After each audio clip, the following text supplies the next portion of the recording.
El parto, en las últimas horas del embarazo humano, se caracteriza por contracciones uterinas fuertes y dolorosas que favorecen la dilatación cervical y hacen que el feto descienda a través del canal del parto. Previo y durante el parto, el útero sufre diversos cambios. Estos cambios son originados por diversas causas. Conocer la fisiología de la contractilidad uterina es fundamental para entender lo que sucede durante el parto.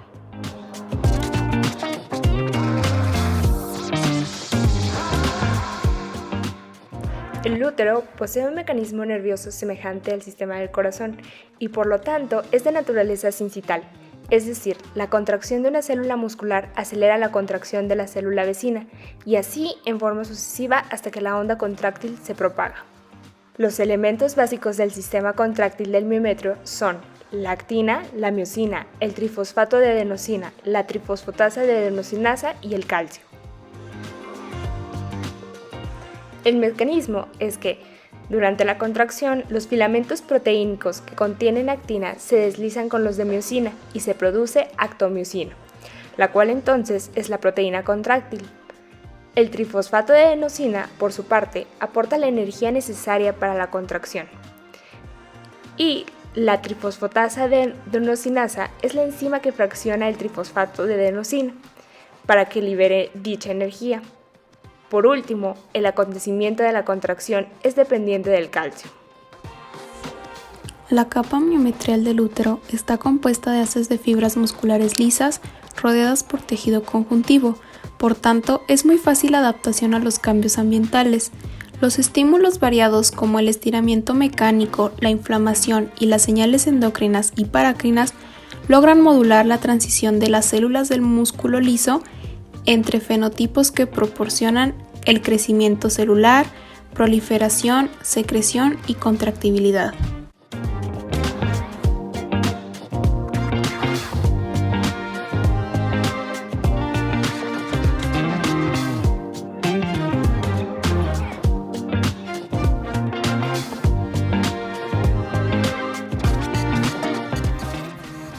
Esta última forma una densa red de fibras musculares perforada en todas sus dimensiones por vasos sanguíneos, de modo que cuando estas fibras se contraen después del parto, comprimen los vasos y actúan como ligaduras vivas de Pinard.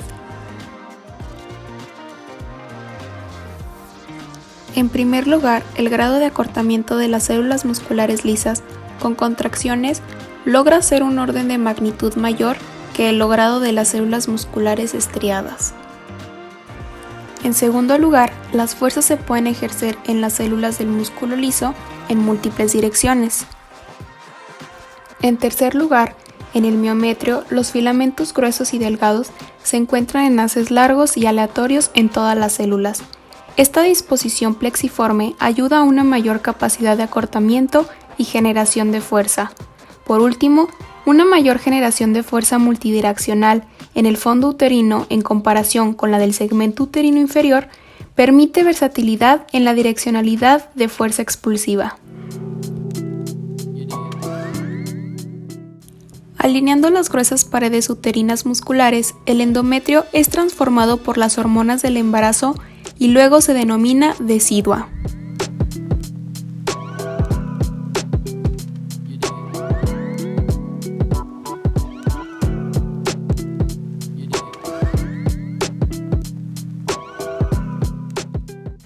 A continuación, observaremos algunas formas que toma el útero.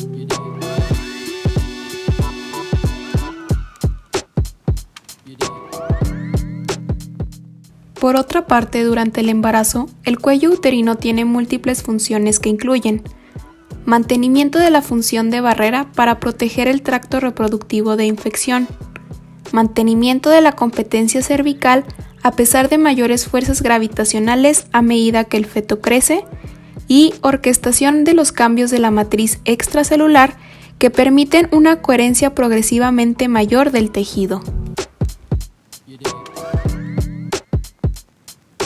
A continuación, veremos un video en el cual se explica mejor lo anterior. La contracción uterina está favorecida por las células miometriales que en la gestación aumentan 10 veces su tamaño. Estas están formadas por miofibrillas insertadas en el sarcoplasma y poseen receptores específicos para estrógenos, progesterona, adrenérgicos, prostaglandinas y sobre todo oxitocina.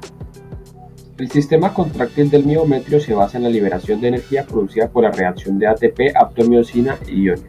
La unión entre actina y miosina es esencial para que se produzca la contracción. El triple gradiente descendente es la coordinación de tres situaciones que consiguen que el vector de fuerza de la contracción se dirija hacia el orificio cervical externo. Situación número 1. La contracción inicia en el fondo uterino en los marcapasos ubicados cerca de los cuernos y se propaga en forma descendente hacia el cuello. Número 2. La contracción dura más en el fondo uterino manteniendo la fuerza hacia el cuello. Número 3. Al haber mayor cantidad de fibras musculares en el fondo uterino, la intensidad es mayor arriba. El origen de la onda contráctil. La contracción normal se difunde desde el marcapaso hacia el resto del útero a 2 centímetros por segundo e invade todo el órgano en 15 segundos. Cada contracción se divide en una fase de sístole, una fase de meseta en la que se mantiene la presión máxima y una fase de diástole en la que no llega a desaparecer el tono uterino que se mantiene en unos 10 milímetros de mercurio. Características de la sístole: intensidad, frecuencia, duración. Las contracciones uterinas preparan el canal del parto generando borramiento, dilatación del cervix y expulsión del tapón mucoso y propulsión del feto junto con los tubos para el descenso por el canal. Las células musculares del miometrio se contraen o se relajan dependiendo de la concentración del ion calcio a nivel intracelular. Las fases uterinas del embarazo, de acuerdo a la cuantía de la contractibilidad uterina, el embarazo puede ser dividido en 4 fases o estadios.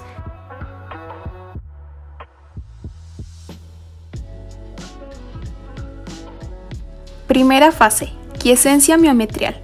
Corresponde al periodo de ausencia de contracciones que caracteriza al útero, desde la fecundación hasta aproximadamente las 36 semanas. Durante esta etapa existe una activa relajación del músculo liso uterino, que se explica por una reducción de la síntesis de proteínas asociadas al proceso contráctil, haciendo que el miometrio pierda su fenotipo contráctil. También existe una baja de expresión de receptores para agentes contráctiles, los de oxitocina y prostaglandinas, y por otra parte, las células miometriales no están acopladas entre sí. Si este periodo se termina de modo anticipado, existe riesgo de parto prematuro. Por el contrario, si se mantiene más tiempo de lo normal, existe riesgo de embarazo prolongado. Aquí, el cuello uterino se mantiene de consistencia firme.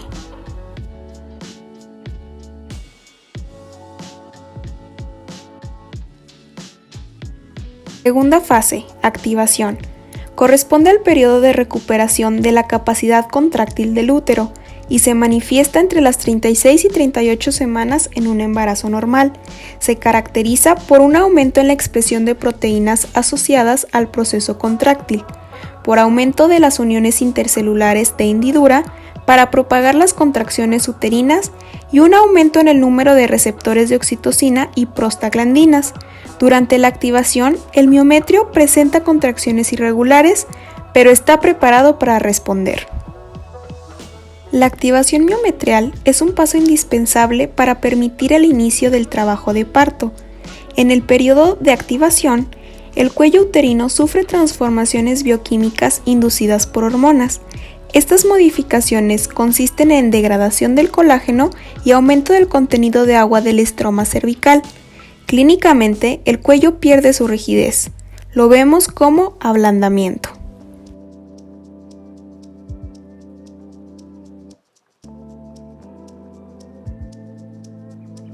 Estimulación. Durante esta fase, el útero se contrae de modo coordinado y rítmico, bajo el estímulo de hormonas como la oxitocina y prostaglandinas. Clínicamente se conoce como el trabajo de parto. En este periodo, el cuello uterino se dilata y se acorta de modo pasivo a medida que el feto sale a través de él. Bueno, a continuación es una pequeña demostración de las contracciones uterinas utilizando un globo y una pelota de ping pong. Entonces lo que hace la doctora es introducir la pelota de ping pong en el globo y lo va a inflar.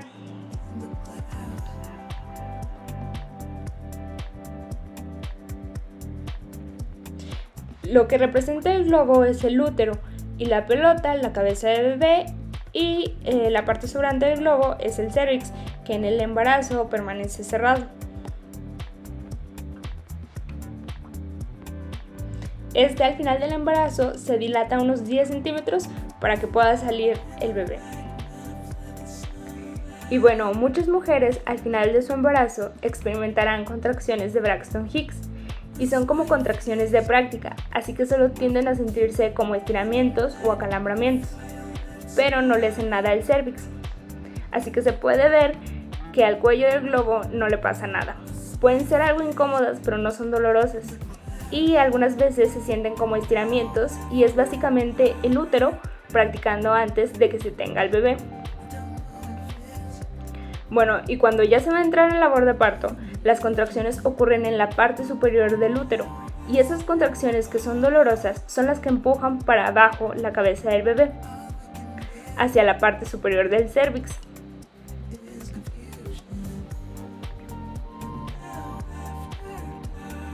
Y entonces ya se puede ver que el cérvix es un poco más corto y mientras se esté teniendo las contracciones el cérvix empieza a dilatarse más y es un poco más delgado.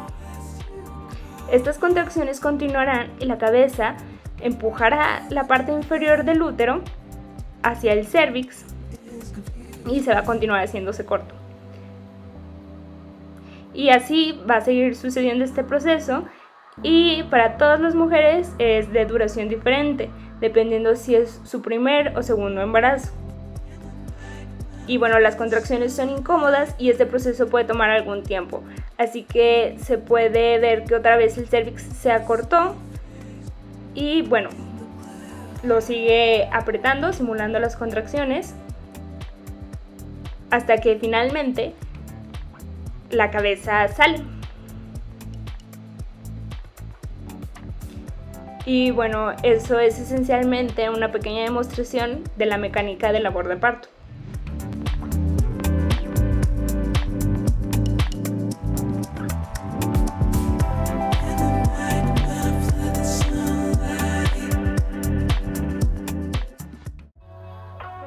Involución.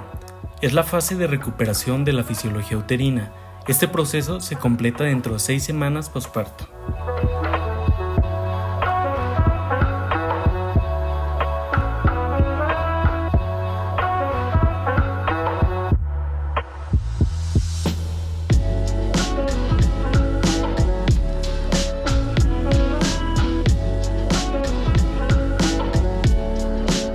Contractibilidad.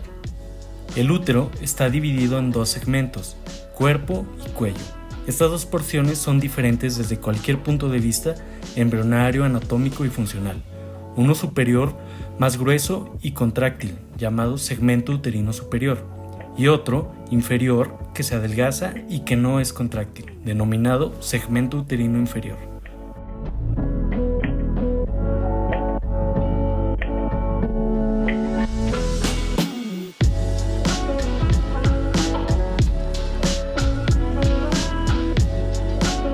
Hormonas involucradas en la contractilidad uterina. Progesterona. Esta hormona en un inicio se produce en el cuerpo lúteo. Después de la semana 12, la placenta asume tal función. Una teoría muy popular fue considerar que días antes del comienzo del parto, la progesterona desciende de manera importante. Hay liberación de calcio y por lo tanto inicia la contractilidad uterina. Este hecho se demostró en el parto del feto ovino, pero no así en el ser humano. La principal función es que la hormona impide la salida de calcio del sistema retículo sarcoplásmico de la célula miometrial.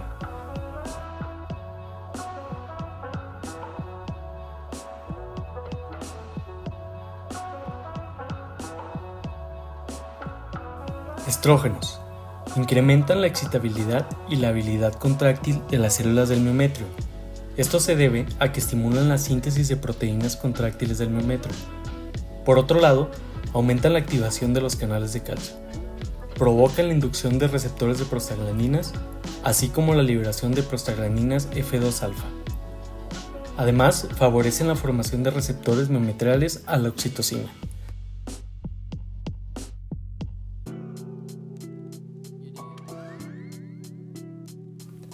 Oxitocina. Se forma en el hipotálamo, en los núcleos supraópticos y paraventricular. Llega como neurosecreción al lóbulo posterior de la hipófisis, donde se acumula para después liberarse hacia el torrente circulatorio en forma pulsátil. Por excelencia, es el agente estimulador del útero. El feto provee oxitocina para estimular el trabajo de parto. Por ejemplo, en presencia de un feto anencéfalo, no se encuentra oxitocina en el cordón umbilical. Es común que este origine un embarazo prolongado. La madre también produce oxitocina. De hecho, se libera en buena parte de la gestación. El útero crea de manera gradual receptores para la oxitocina, los cuales aparecen a la acción previa de los estrógenos. Su concentración es mayor en el fondo y partes superiores del útero. Al final del embarazo, el útero se vuelve muy sensible a la oxitocina. Se considera que la acción fundamental de la oxitocina en el trabajo de parto consiste en provocar la liberación de calcio del sistema retículo sarcoplásmico, por lo que activa entonces el sistema contráctil. Prostaglandinas. Son parte fundamental del trabajo de parto. Se producen a partir del ácido araquidónico y son potentes estimuladores de la contractilidad uterina. Su acción fundamental es la liberación del calcio a partir del sistema retículo sarcoplásmico.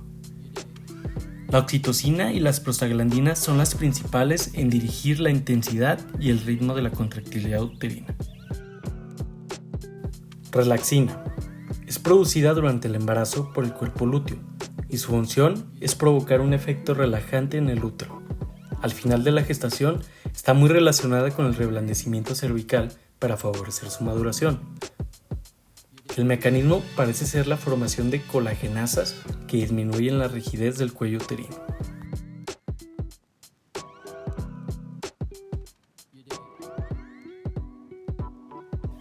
Placenta.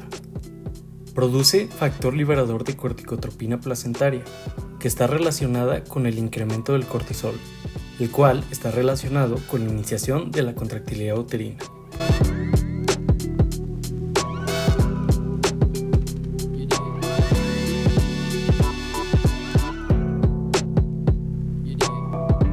Curva de Friedman. Friedman dice que la dilatación cervical y el descenso fetal son las características claves para valorar la progresión del trabajo de parto.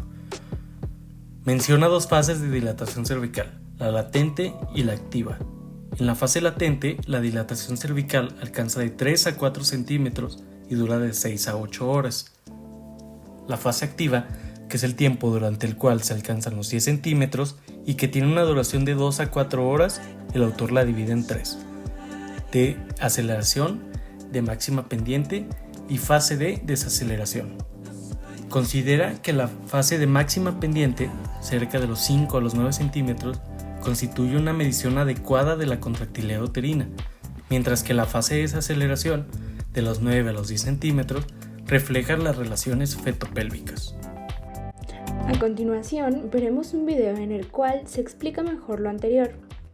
Tenemos una segunda fase que va de los 3 centímetros con un borramiento mayor al 50% hasta los 5 centímetros de dilatación, que el Dr. Friedman la llamó fase de aceleración. Esta es una fase que debe durar no más de 1 hora en la multípara y no más de 3 horas en una primigesta.